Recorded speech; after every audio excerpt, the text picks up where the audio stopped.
the 25-year-old wizard who started Repair.sg at 16 years old, and they've already smashed $1.7 million in revenue by 2024. Since we were young, we've always highlighted little things. In 2016, for those that know SEO, right? Right now it's not the easiest. Back in 2016, it was a whole different world. The website that I built ranked well very quickly. It started at the end of 21 when all of the restrictions started being lifted. We were young back then, so we had a decision to make. Would I keep doing this for the rest of my life? Why not? What's the long-term goal for you like? I thought about it last year, relevance to repair, maintenance, engineering, kind of thing. We ended up saying no to all of them. I decided not to when I was young was I liked building little projects and I liked technology. I look up to people like Mark Zuckerberg who dropped out of university and things like that. Growing up, I never really wanted to go to university. So a lot of things broke. The numbers look good, but AI helps a lot. A lot of the boring stuff, the things that were tedious, that were manual. With the technologies that I've seen, the fast pace of changes, I'm very optimistic that it will come in helpful in these instances very, very soon. It's not there yet.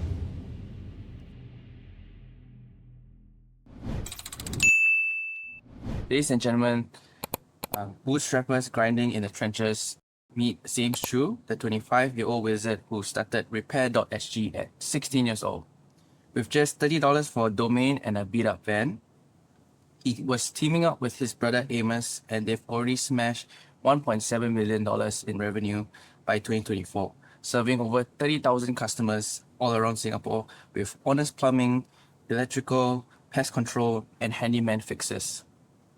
No shady pricing, just real community care that big corporations envy. Zames, your heart for Singapore has built an empire from tinkering passion. Welcome to the hot seat. Happy to be here. Awesome. So, wow. I've seen some of your other podcasts as well, so to try to avoid questions that were commonly asked, right? But I guess from such a young age, what really kickstarted this whole thing for you? I think first of all, right, I've always been very entrepreneurial in the sense that I've always wanted to build things since I was young. I always did this with my brother, which is why we decided to do this together. But I guess to some extent, we've always felt like we always wanted to do something together, have fun, and hopefully do that same thing into our adulthood. Because I think as kids, we are always told that we should study hard, we should get good grades, so that when we do go out and find work, that we could then be entering into a good position. I think that there's nothing wrong with that, and I have a lot of friends that do that, and they are very happy. So it's just that for my brother and I, just always felt different. It just always felt off, and I think I'm very blessed to be able to say that I'm doing that today. But to go a bit deeper, right? I've always, for some reason, felt this sense of need to do things that can go beyond just myself. And what I mean by that is I enjoy most being able to, whether it's perform a service, build a product, or run a company, and have the people around me, whether it's my loved ones or my employees or my customers, just feel good or be happy or feel like they've gotten value out of it. And it just so happened that this particular industry was where we landed on. And so we just kept going at it. And now it's been 10 years. And would you say your mom, your dad, or any life event growing up really shaped you, or how you think and how you operate right now? Yeah. So without going, I guess, too deep into it, I think growing up, I've always seen both sides of the, society, because I was both exposed to people who had everything, right, and also people that didn't have very much, and seeing their mindsets, how they perceive things, and what they felt about the different things that they did, just made me gravitate towards wanting to build something for myself, because I saw how very quickly, even if you have something established, something great, that it could be taken away from you at a moment's notice.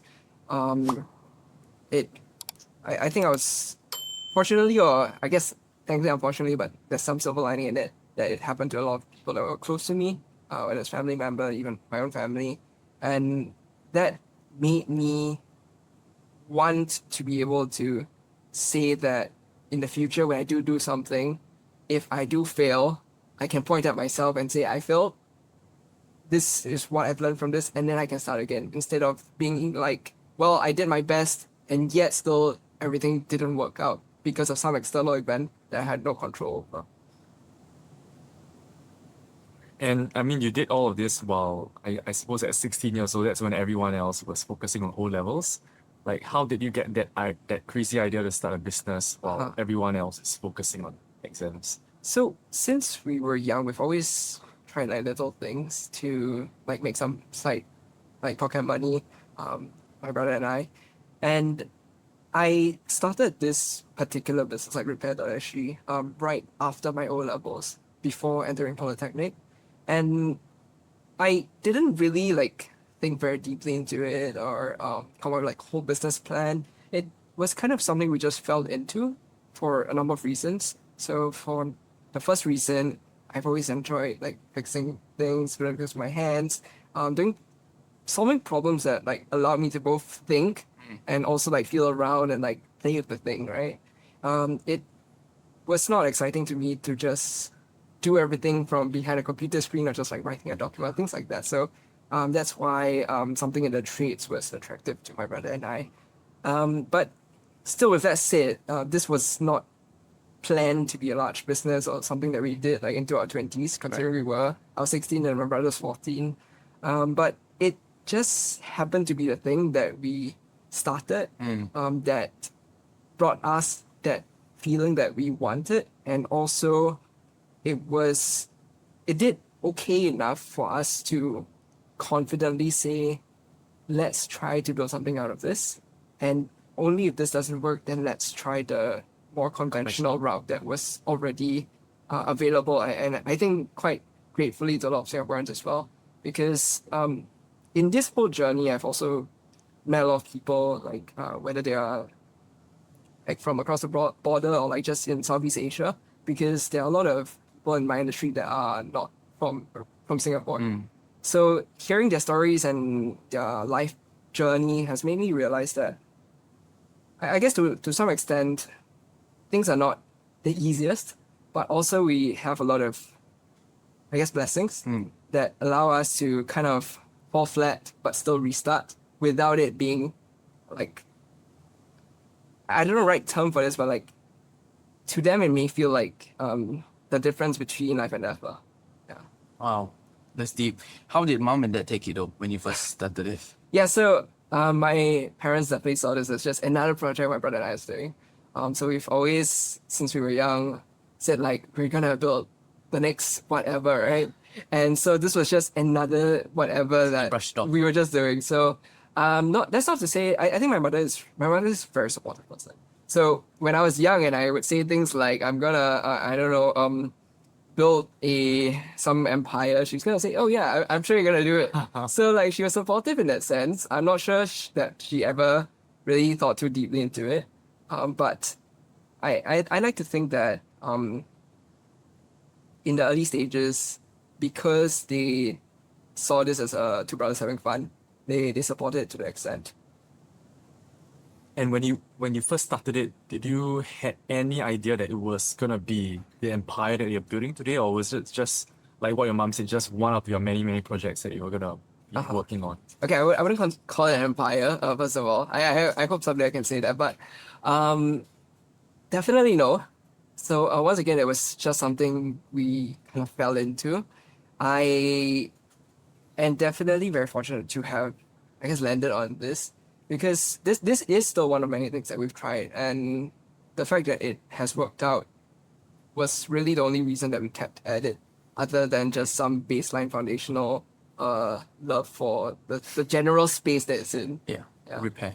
What about like, I don't know, when you see when you were 16, there were so many trends then versus now, right? Yeah. Drop shipping, there's Bitcoin, there's day trading, there's Forex, yes, and all that yes. kind of crypto bros and cross selling. So you sticking to one, would you accredit that to some part of your success, or? Okay, so I think this is a point that I've never really shared anywhere else. But I've been doing this for 10 years, and I generally do feel that if I had genuinely tunnel vision, just do this for the whole 10 years, I would have gotten where I am a lot faster. I see. So I think that it's not out there that I actually did a lot of things, but I have done a lot of things. So like even I mean when I was a kid, I mean I bought some Bitcoin for fun. I sold it to put it back in the company. Sometimes I still look back and like, oh, there's $2,000 on Coinbase. And also like we even tried like drop shipping at some point just Okay. for fun, like of just building projects as two brothers, right? But none of those ever took off, and I think there's also some element of like drop shipping. I don't go too deep into it, but that felt a bit like scammy. And yeah. Yeah, so that wasn't something that we felt very comfortable with. But yeah, we tried a lot of things. If we just stuck to it, I think we'd have gotten here a lot sooner. But yeah, I think for sure a lot of the growth the last 3-4 years, Yeah. which is when it really took off, I can credit that to finally us deciding to go all Lock in in. on this one thing. Yeah. How about the dynamics between you and your brother? Like, tell me about the fights you have and Yeah. how you overcome. Uh-huh. Maybe the biggest one. Okay, so I mean we fight, right? As brothers we do. Sure. Of course. Sure. But I think so we've learned since young that we are very different people.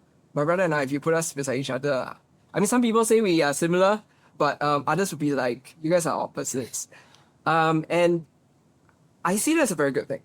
So what makes me happiest running this with my brother is that, I mean, number one, of course, he's my brother. I can trust him with everything. But secondly, and not too far behind, is the fact that I enjoy the things I enjoy. He doesn't really enjoy so much, and the things that he enjoys, I don't really care for too much. So we can both kind of complement each other and go very deep into the areas that we enjoy, that then add up to one business that can function as a unit. So what are like the roles and the functions that you and your brother perform in your company? Okay, so my brother's a lot.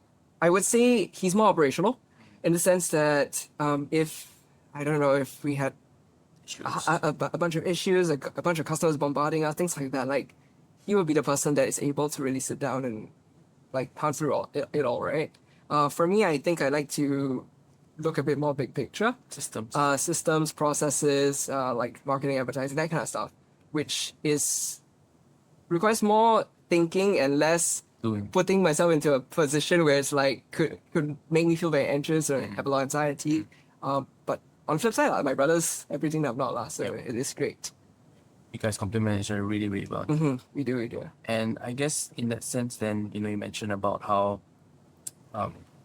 he handles that, you handle this, and what was it like onboarding the first hire, and getting them to trust you? And because I think Yeah. you're someone who, both of you guys manage things well with your hand. You can, pair stuff, very hands-on.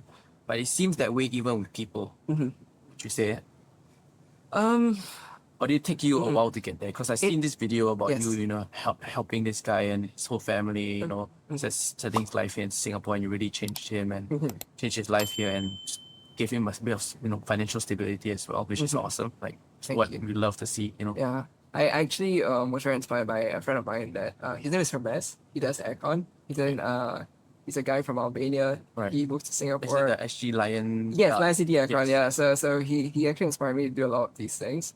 In the early days, we've always worked with many different social enterprises to do a lot of like works for the people that I guess needed more. Yes. And I was never really one to try to like publicize anything, but he shared with me that the fact that he did allowed him to reach so many other organizations that would otherwise not have found him, and it was like so true, because once we, I guess, shared a little bit more, we were able to really start working with a lot of these organizations who didn't even know that there were still people that wanted to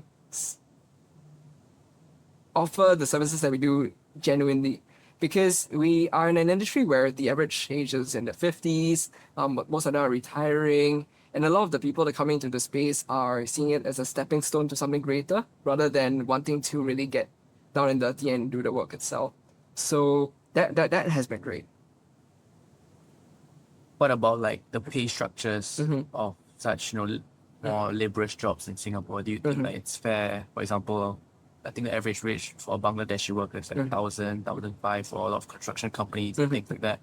But they provide so much value to our society and they give us so much Yes. that we can enjoy the air conditioning, Yes. the infrastructure that we have. Yes. What are your thoughts on that? Okay, so 100%. I think a lot of the foreign workers here are, we should be very grateful to have them. I think that, I think broadly speaking, right, as a society, we don't value the trades very much in Singapore. And that's a lot because in the last 30, 40 years, the mindset that the generation growing up in those years have is, I suffered, I don't want my kids to, and the best way to not suffer is to allow them to have a job that can allow them to be comfortable. And that means a lot of jobs like the big banks, lawyers, all that kind of stuff, right? So I think as a society, because of this, so to some extent, overcompensation to that side, there's a neglect of the other side. And so I think a lot of that drives the lower prices compared to countries like Australia, where, I mean, a trade worker in Australia would be paid as much as a... Uber entry, right? Yeah, exactly. So, but in Singapore, it's the complete opposite. And I think, though, in the last few years, like I've been doing this for 10 years, at the start, I felt really demoralized by it. But in the last few years, I have really felt that this shift is coming back with not just wages becoming better, or even like the government agencies being able to provide a lot more support to these people, but also that the general public has been very aware and open to, I guess, valuing these people in these industries a lot more. So I'm very lucky that I found myself in the center of it. And yeah, I'm just, I guess, hopeful for the future of this industry. And I think you get to see a lot of those, like the debates about the open lorry carries, Yes. stuff like that, how we're treating them and the welfare, right? When it comes to planning out their own welfare and things, how flexible have we set up the arrangement? Because I think there's a fine balance between, giving them their welfare and the flexibility, but there's also balancing out the customers and keeping us happy. So how do you manage all? I think it's a very fragile balance, right? Because you have to balance both sides, and if anything is off by a little bit, as a business, it doesn't work. Like it or not, we are in a capitalistic society. If the business doesn't make money, then it can't support itself, its workers, and keep growing, right? The way I like to think about employment, people that I have on my team, is that if I were in their shoes, would I accept the kind of offer that I'm making them, the kind of environment I'm providing them with, and the kind of prospects I'm giving them? And I'm proud to say that I am. So that is kind of my guiding light to how I see growth and expansion and team members. As long as I'm giving them an environment which I myself, if I were to be in their shoes, would be happy with, I think I'm happy with myself. Empathetic. I like that. And you mentioned also, I started mentioning at the beginning about the whole domain name, repair.sg, and how that $30 purchase really changed your whole life and changed the whole trajectory of all of that, right? Yes. And I think this is something that Leo and you guys will be getting into more, but talk about the whole, website, the SEO, how much has that played a role in your leads generation? Of course. So, so all these projects that I did before this business helped a lot when I started this, because in 2016, for those that know SEO, right now it's not the easiest, but back in 2016, it was a whole different world. It was much easier to get your website ranking highly on Google, and we found ourselves in a position where the website that I built, that my brother helped me write down as well, ranked well very quickly. And with that came a lot more leads than we knew how to handle. And also in a lot of industries and services that as kids we were like, I have no idea how I'm going to deal with this. So the fact that we were able to get more demand than we could supply at a very early stage was what really kickstarted our thinking of maybe we should take this seriously, because the opportunity is there, it's right in front of us, and it would be a waste, I guess, to just let it go, especially because it's in a space where we felt, I guess, a bit naively as kids that we could make better. So what was the like, you know, how was it like scaling the business over time? You had to Yeah. weigh the pros and cons of like buying this new equipment, but then maybe there's not enough demand for it. But you know, how did you make those like economic decisions of hiring one more person, two more persons, and having so many more people in your team? Yeah, I love that question actually, because I think nowadays I was lucky enough to get a lot of features in the last year or so. And it tells the more glamorous side of the story. But what I have told a lot of people that have asked me for advice is that the best advice that I can give are all the mistakes that I've made. Because it really did take me 10 years to get here for a reason. And I really genuinely do feel that if I had known what I know now, that I would have been able to do it much sooner. So, for example, at every step, when it's a new decision we haven't made before, it really was just gut feel. And that gut feel is something that we got wrong a lot of times. But with every mistake that we made, it kind of, I guess, calibrated our gut a little bit better, so that the next time it came to one of these decisions, we did something that worked out better. And on that note, in the early days, for the first 7 years or so, it really wasn't a very pleasant experience as a business. We enjoyed it as people who were fixing the things, but as a business, looking at it from a business person's perspective, it was not fun at all.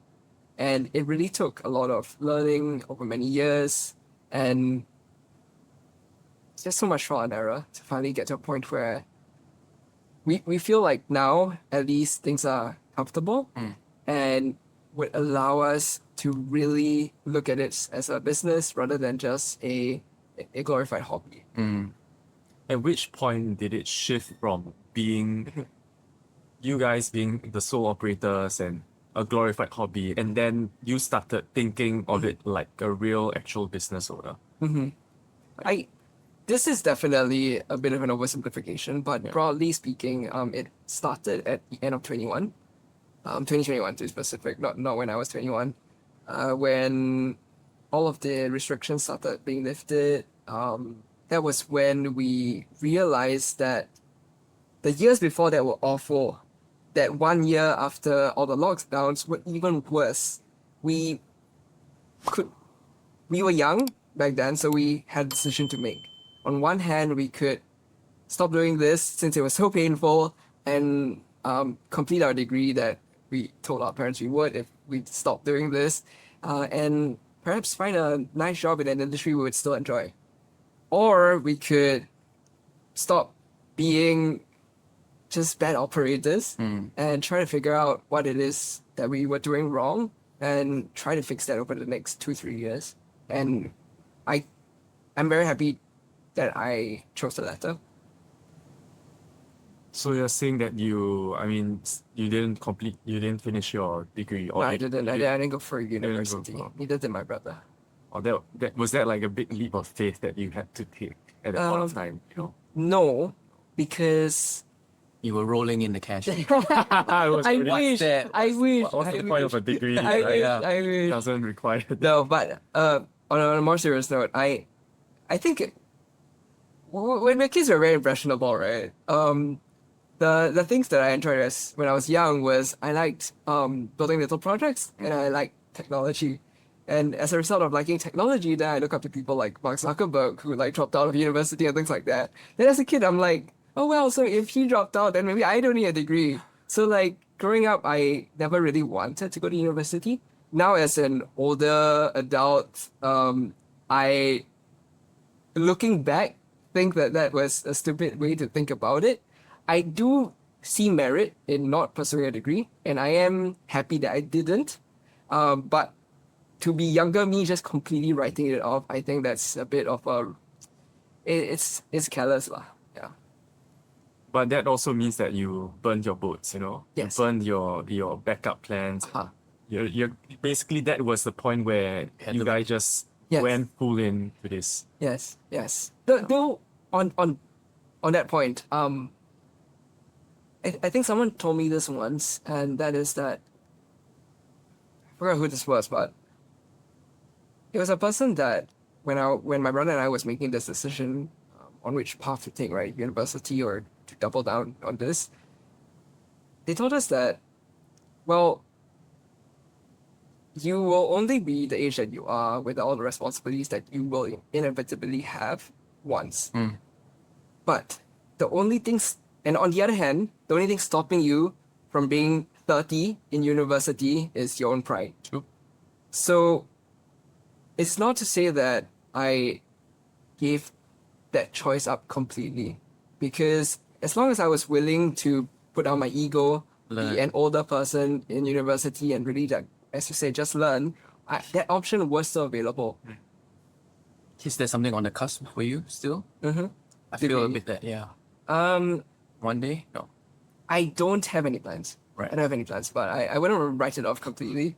Like, perhaps in the far future, I mean, I wouldn't even mind being like 40, 50, going back to university, but I was really gonna study something that I would Why not, really right? enjoy. It will just Yeah. for fun. Yeah, yeah. completely, right? Because Yeah. I think learning is very fun.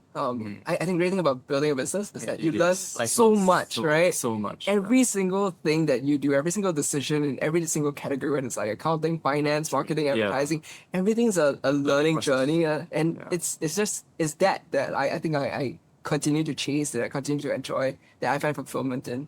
And there's no degree in the world that can teach you all of the exact Yeah. experience and just doing it. Yeah, So, for sure, for sure. what were some mistakes that you regretted? Mistakes. So I said this in a radio interview.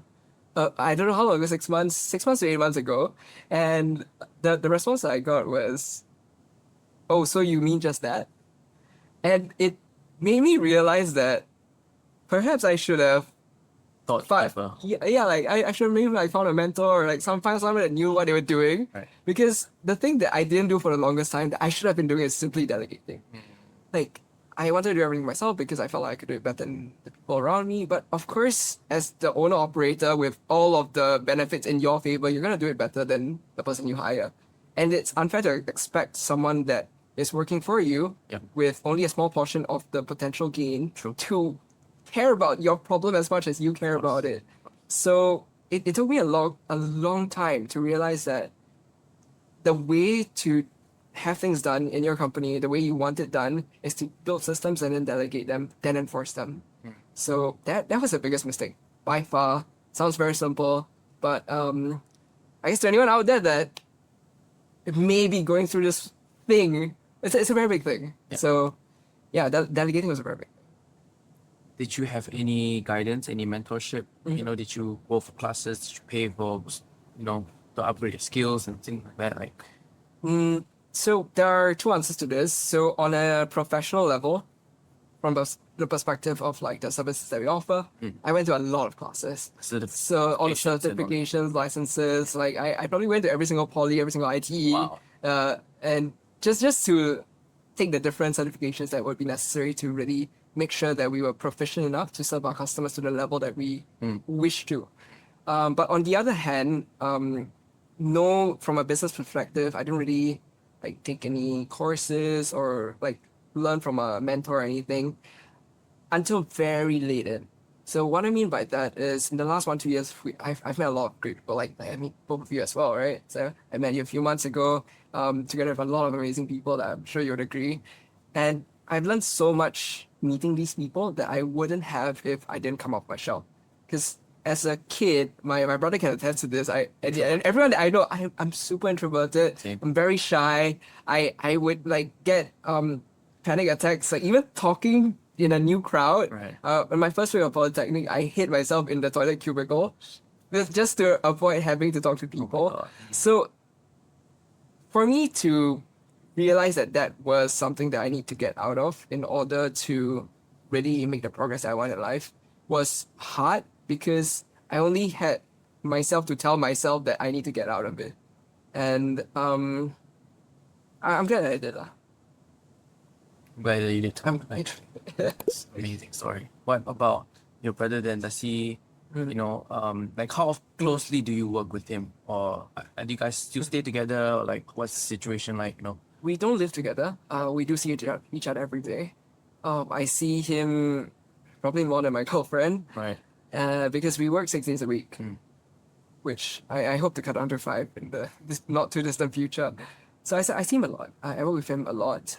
We don't really have overlapping roles very much, but when it comes to, I guess, broader strategy or like expansion or looking into the future, that's something we work on together. How important is like the role of communication, and how often do you get into situations where you feel like maybe this could have been handled a bit better, and anything that you can share the audiences or aspiring founders themselves? Yeah, okay. So I met my girlfriend on Bumble. Um, this will be relevant. I think communication is very important. In fact, I don't know why, for some reason. So I downloaded the app on just some night when I was very sad about business progress and all that. I had nothing in my profile. Right. The only thing I had was, the tag, the description, right? And my description was, for the what do I look for in a person, was empathy and thoughtful communication. Wow. So I guess that's almost kind of like a testament to how much I feel communication is very important. Likewise is empathy, because sometimes communication, okay, if you don't communicate at all, everything breaks down. The lack of communication is what like causes things like anger to build up, because True. when you don't know what that person is actually thinking or actually feeling or actually mean, you kind of just make up stories in your head to like fill in the blanks. And I try my very best to communicate and over communicate when I can, even if it can get annoying at times, because I think it's very important that the people closest to you understand from your perspective, in your own words, what it is that you care about and what it is that you care like for in them. So yeah, I hope that answers your question. Sure. Yeah. Sure. Because you are in such a people business. Yeah, it is. Even with your staff and Uh-huh. everyone, and now you have over maybe 50, 100 staffs. No, I'm only in the 20s right now. But there's plan to kind of like double, even Yeah. quadruple the revenue, which you would have to kind of scale up in that way. We hope to double the business in terms of headcount in the next 12 months. What's the plan for that? Could The you share? plan is so I'll break it down to a few years. So 2023 was the year where things really started getting back on track. 24 was the year where we tried to grow quite significantly. 25 was kind of us dealing with the problems because of growing Skills, yeah. of scale. So a lot of things broke. Like the numbers look good, but its foundation was flawed. So we spent a lot of 25 just rebuilding that to make sure that we have a solid footing to go and build 2026 upon. And so I think we are getting to the end of that journey. So once we are there, our plan going forward after that would just be to replicate all the systems, all the processes that we built up, and then just duplicate and then enforce as the operator, make sure all the systems are being followed, and then iterate on them. So how on the ground are you right now? Because you said you're working 5-6 days a week. So are you close to delegating, like most of the work that you're supposed to do? So I think the clearest way I could put this would be that if I wanted to take a vacation, I could. The company they won't break down. It won't break down, yes. Collapse. It would just be gone when I come back. Though for, I guess, the better part of 7-8 years, the first 7-8 years, if I did that, it would have. So I didn't really go very many places. Right. Or I didn't even have the money to anyway. Until very much I thought. I mean, I'm still not at a point where I would happily just say, I'll be back in 2 weeks, right? But I hope to get there. And I think things are looking good. What's one biggest bottleneck that you feel that your company is facing right now? So I think it's still a systems and processes problem.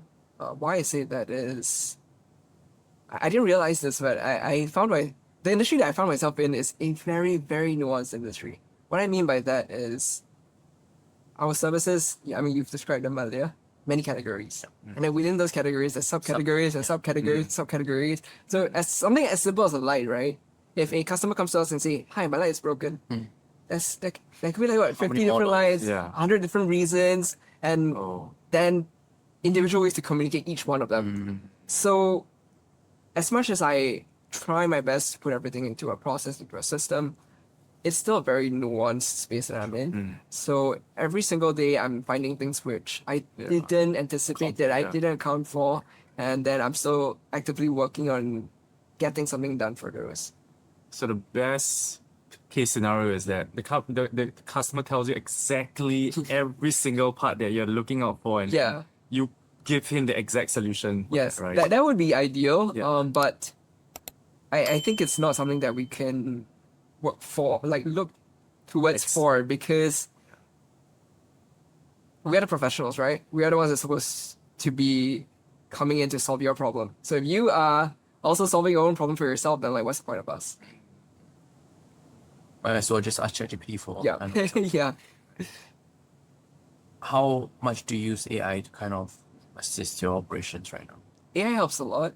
A lot of the boring stuff, the things that were tedious, that were manual, we do count on it for a lot. But it's still not at a point where I feel like it's Game changing. game changing or the cap of its capability. Yeah. Because while if I compare it now to 2 years ago, or rather 3 years ago, I don't know how I lived back then without all of these technologies nowadays, right? But it's still not at a point where I think it's reached its potential of what, based on what I've seen, Right. is out there. So what breaks down for you? What breaks down in operationally? I guess when you're trying to use AI to kind of replace certain, 'cause I guess maybe it doesn't. It's the nuance. It's the nuance. For the So chatbots, they can't. yeah, answer. so I still need to be the one that provides a lot of the context, not the nuance. For a lot of things, like for example, 3 weeks ago, it was it was right before Christmas. I was in a hardware shop at Paya Lebar, and it is a very big hardware shop. And some guy walked in, phone in hand, Right. and then asked the store attendant, "Hi, ChatGPT told me to buy this to fix that. I'm trying to get my house done for Christmas." Sure. And the person looked at him and was like, "Look, this is something that only exists in America. It's not something that even makes sense in our local context."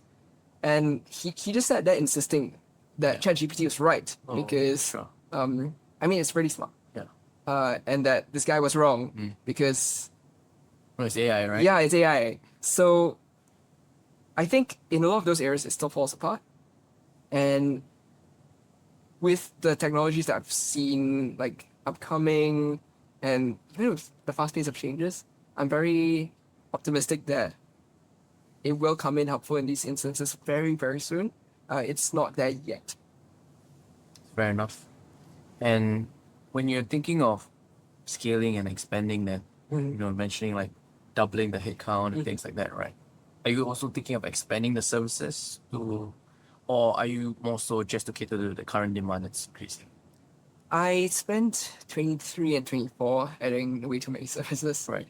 That was the reason we had so many sleepless nights, because we would get a request the day before, and then my brother and I, we don't have like established relationships with suppliers, with different or even just really you. the skills to Yeah. really do it very well, like well propagated in the company. Right. So it's really my brother and I really calling everybody, seeing who could Who do knows? it. Yeah, then trying to rush together some form of training to get our team competent enough to get it done well. And if they can't do it well, then I'll have to go down myself. So it was a whole process of it was not a good time. That's how I put it. I don't think I'll add any more services. In fact, I hope to probably take out a few that are not relevant to the core Business. business, and solves the pain point that we really want to see us solve as a business for our customers.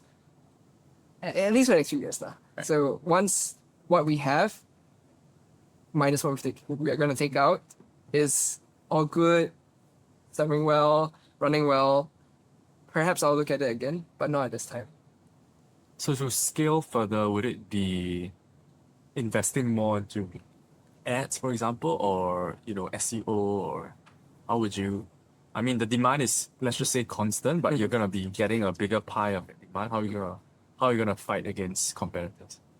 I don't see our company as fighting against our competitors. The reason I say that is because I think so there's two metrics, right? So the people in this industry are declining every year.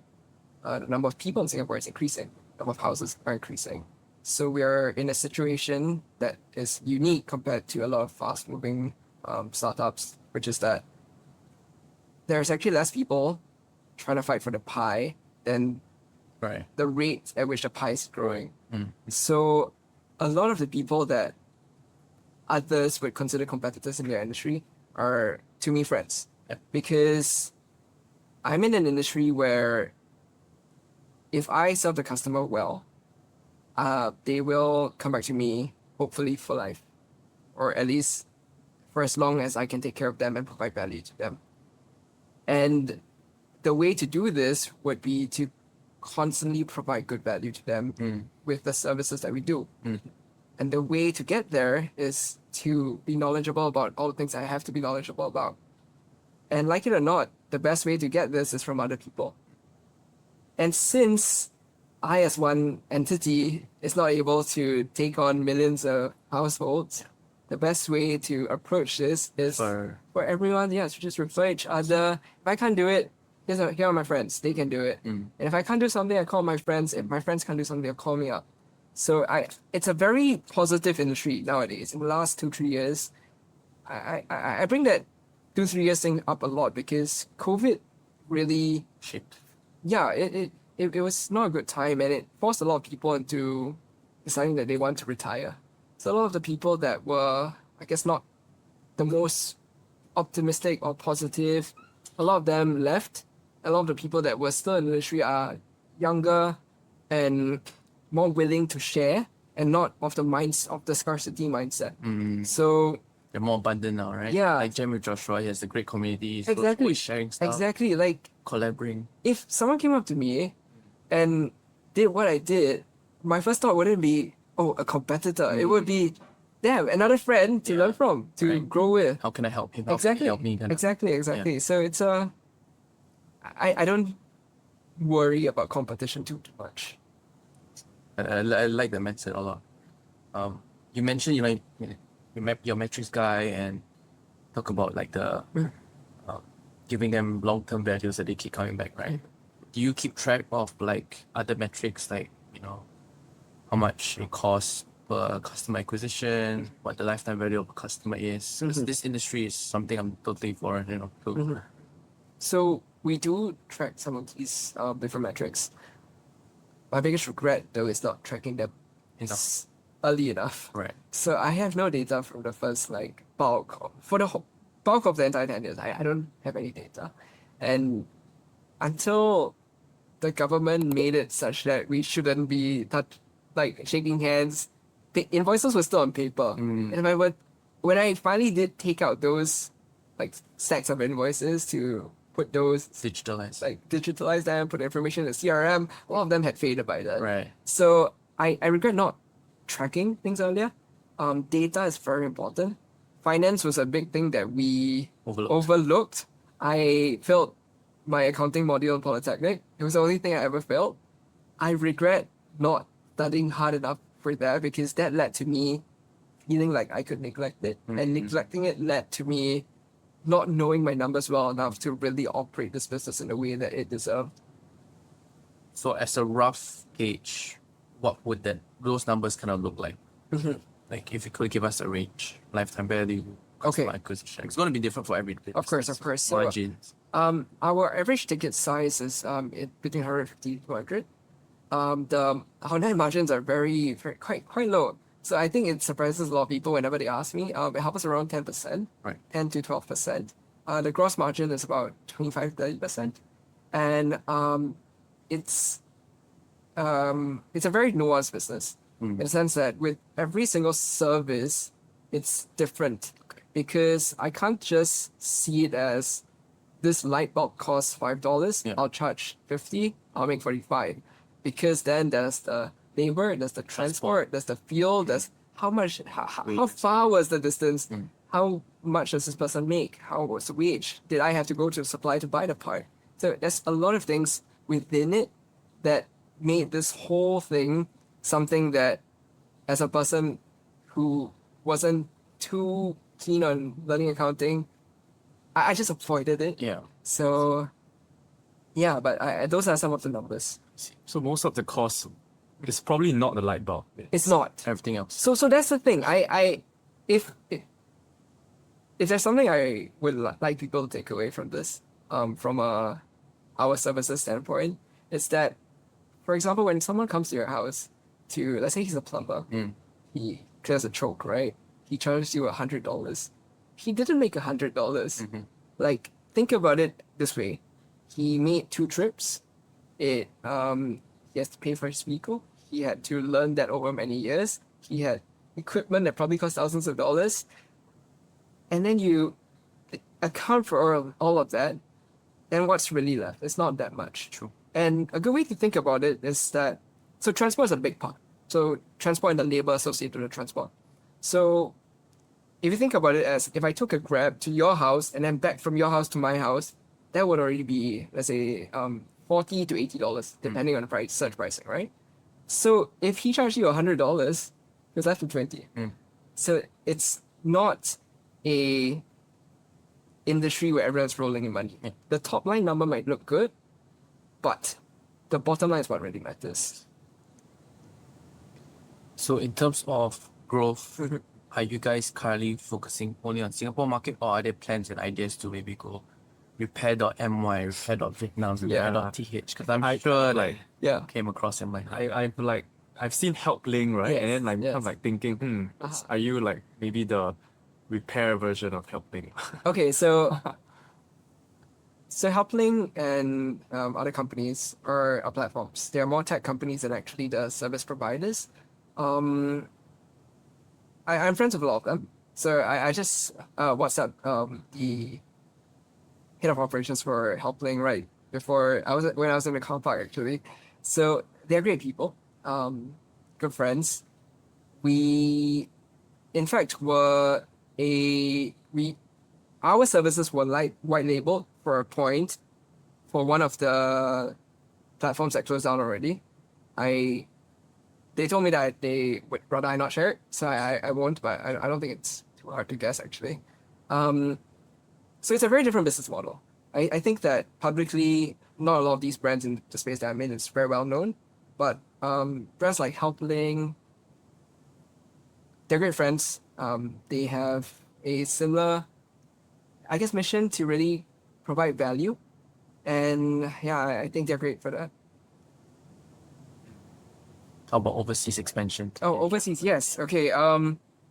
No, not at this time. I think I'm still a very small player in Singapore. I think that There's still a lot more of the pie. it's a yet. lot. There's a lot more. It's a lot Wow. more. So, I think that it's a lot of people who knows me. Their perspective is a bit skewed because they think that if I think of a handyman, I can only think of them. I can't think of anyone else. Hence, they are probably very big. But that's not the case, because if I had to put a number to it, I don't know the actual market size, course. but definitely way below 10%. Tip of the iceberg kind of thing. Yeah, tip of the iceberg. There's still a lot more customers I can serve. I see. And there's a lot more customers that I want to serve and be able to bring the kind of values that we stand for to before I feel like I'm done here and look overseas. Though, thinking about it, I don't think it's a kind of a challenge I would want to pursue, Yeah. because while I do enjoy the fundamental work, Stressful. it's just to take this and then bring it to a different context and then localize it with the different compliance and laws. Yeah. I don't think that's a challenge I would want to undertake. Too much uncertainties. Mm-hmm. When you are, thinking of the company Yep. going for like 10 years now, recent few years have been pretty successful. And you're looking to double, triple down even. Are you looking at raising funds? What's the long-term goal for you like?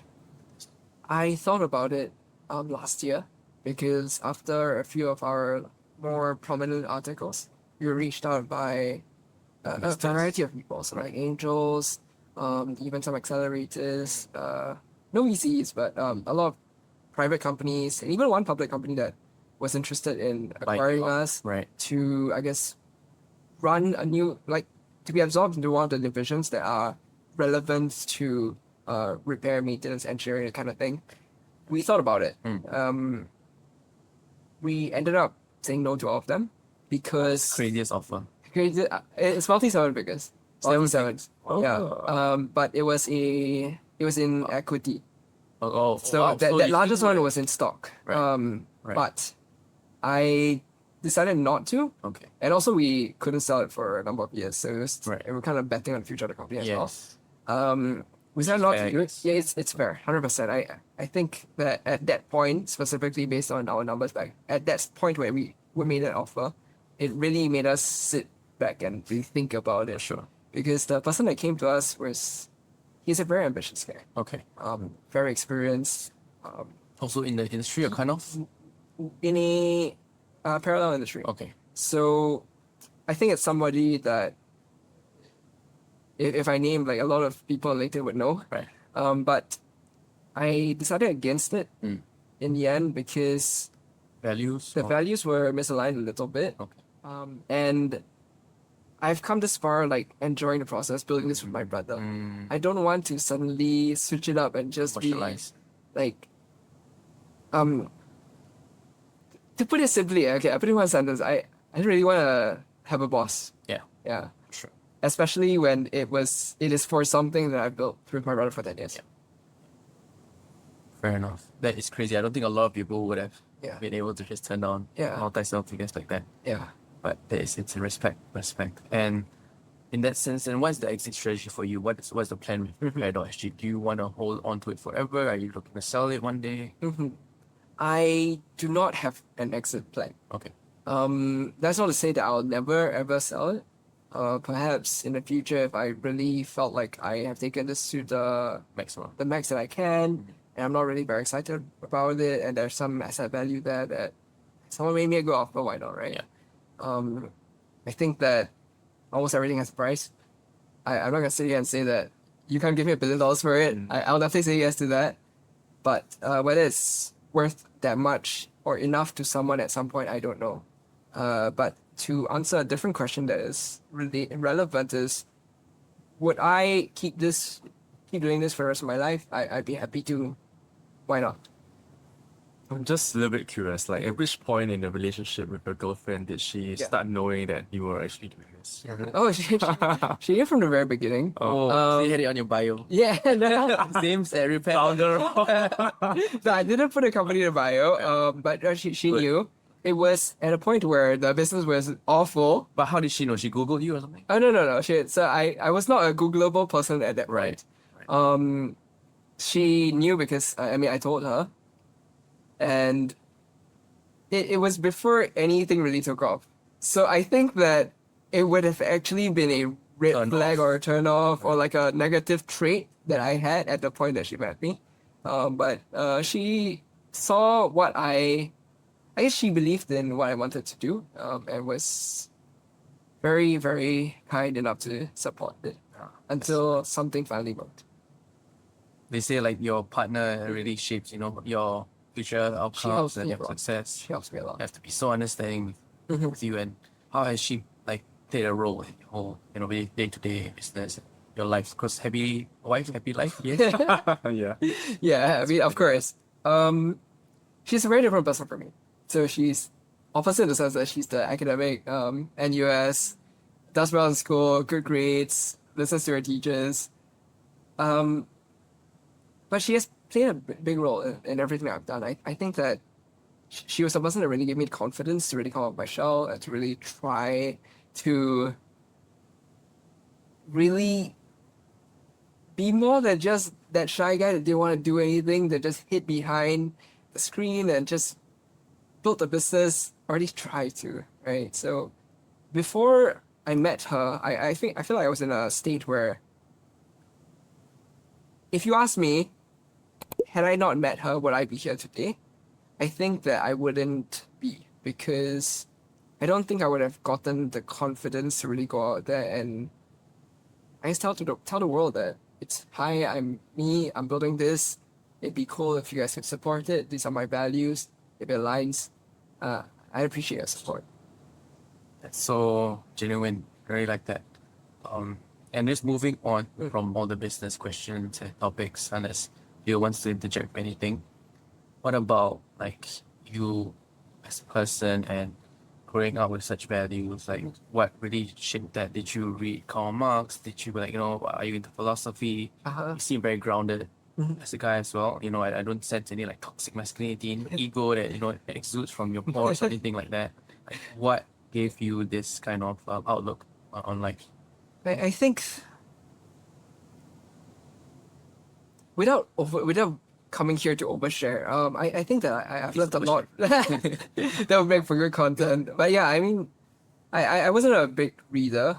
I was not one for reading at all. During the reading period before we started, I'm not sure if you guys had that like in school. You had to like read before class, like things like that. I never read. I'm like, I never read. Shyamalan. I brought the same book every day. You're a Pretended it was. you're a T0. No, I'm born in 99. 99. 99, yeah. So Millennial Z. yeah. Literally. Yes, on the yes. dot. So I was never one for reading. I was never one for like self-help books and all that. I do appreciate a good book now and then nowadays, but back then I think I learned a lot of the values that shaped who I am today. I think number one from my mother. Right. My mother's a very loving, a very motherly person. If you think of I don't know, None. I wouldn't say she's a nun, but she's a very loving and caring and supportive person. But I think that only takes you so far in developing your character. I think a lot of the other traits I have, it was a whole roller coaster because while I am who I am today, I was not this as a kid. Okay. I was very different. Okay. I think there was a lot of negativity growing up. Right. There were a lot of problems that I won't go too deep into, both with myself, I guess those around me, Yeah. whether it's financially, family, whatever, right? A lot of these experiences, some were very jarring, Yeah. and those few experiences really like, kind of shocked me into making like a 180 at different Nice. points that then led to I want to build business. I think money is important. Like I want in my heart to bring value to those around me. But I am one that believes that in order to do that, I first have to build something of value to get that Yeah, value to yeah. then give that value. Yeah. So It's like how you got your partner, right? yeah, yeah. So it's just many events that some of which I think some of us experience and some of us I hope never experiences. Yeah. And that kind of just all mixed into this unique combination that's like who I am It's you today, Yeah, lah. for sure. And I think it might have been some eventful childhood thing or a trauma, maybe even that, got you to mature and wisen up at 16. Because I don't think a lot of the viewers watching, that's Yeah.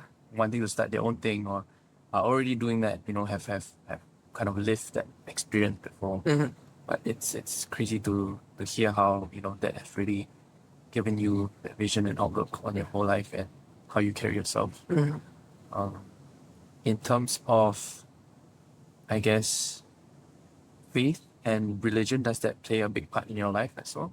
I am not a religious person. But I'm also not one that denounces it. Okay. I think that people with like faith and religion, I to some extent, I'm not sure if this is the right word, but like envy them a little bit. Okay. Because while I'm not religious, I see the benefits in believing, and I'm not gonna sit here and say that it's not a thing, it's not real. Maybe, I don't know, but it's not a big part of the journey that I'm on. But there are different principles from different like walks of life that I think are valuable to have, For example, you bring good to the world, good comes back to you. Like things like that. I think it's just good. It's actually very reminiscent of our previous guest who said something Oh, really? similar about karma and Uh-huh. doing good to others and Mhm. being done onto you as well. Mhm. What do you feel are the issues that takes Singaporean society or youth these days? The job market's quite bad. Yeah. Any advice you can give to viewers out there, or some issues that's been on your mind that you want to kind of share? I feel for a lot of them. Because I think it would be wrong to put down all of what they're feeling these days. Um, like for example, just comparing like price of housing with the average salary, things like that. Like how um, property prices have far outpaced wage growth and things like that. I think those are just facts, right? Um, I think that I like to believe that we are a society where the people within it, the people who can control it, genuinely want to help the people within it, especially here in Singapore. Um, I think the one thing that I want to put out there is that it's valid, lah. It's valid, and I hope these people feel heard, feel seen, and it is a very tough market now. But yeah, I believe in. Let me rephrase that. Everyone that I've met around my age or slightly older, slightly younger, some of them have like shared their concerns, their struggles with me, and I think that there are a lot of people who have also met that say that oh, it's just young people being soft, being fragile, things like that. And I don't think that that's the case. Mm. And I just wish the best for everybody. And I hope that they also know that there are opportunities out there that are available for them and I hope I wish them the best. Yeah. It's very wholesome. Speaking of opportunities then, Mhm. at repair.sg right now, Mhm. are you guys, looking to scale? What are the things that you're looking out for when it comes to like handyman or laborers work like that, and also the other roles that you are maybe looking to offer in terms of marketing, operation, things like that? What are the sort of things that you're looking out for like candidates these days? I think that I think I'll redirect them actually. So why I would say that is if you're a person that wants to enter the space of it, the most money and freedom you can have is as a freelancer. So as I mentioned just now, there's a lot more supply there's a lot more demand than there is supply. And you can start with something as simple as being a person that goes in Carousel and says, "Hi, I'm happy to assemble your IKEA furniture for you." And then you take an hourly rate for that. That's something that almost anyone, as long as you're able-bodied, you can go out there and just do that.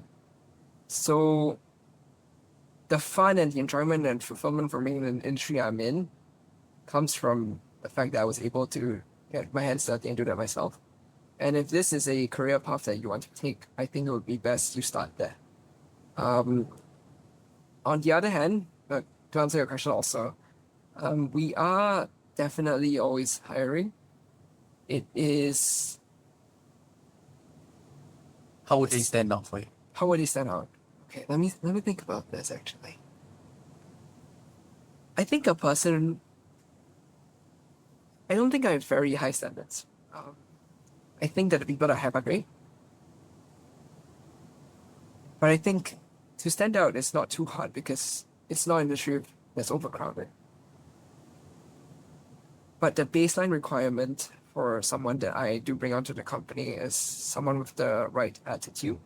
And when I say attitude, I mean the genuine care for the customer and for their problems. How would you know that, or how would you test this, for like a better way? I've made a lot of mistakes in trusting that, but then getting proven wrong. So I think there's only so many questions I can ask. in an interview or even give them a test. But some things I trust my gut. If it doesn't work out, then it doesn't work out. Yeah, maybe coming back to the business. Yeah. So you said because one of the biggest mistakes you made was delegating. The bottleneck right now, is it just to delegate more or The bottleneck right now is the systems thing. the systems in Systems thing, operation yes. of like figuring out the customer what he wants and Yes.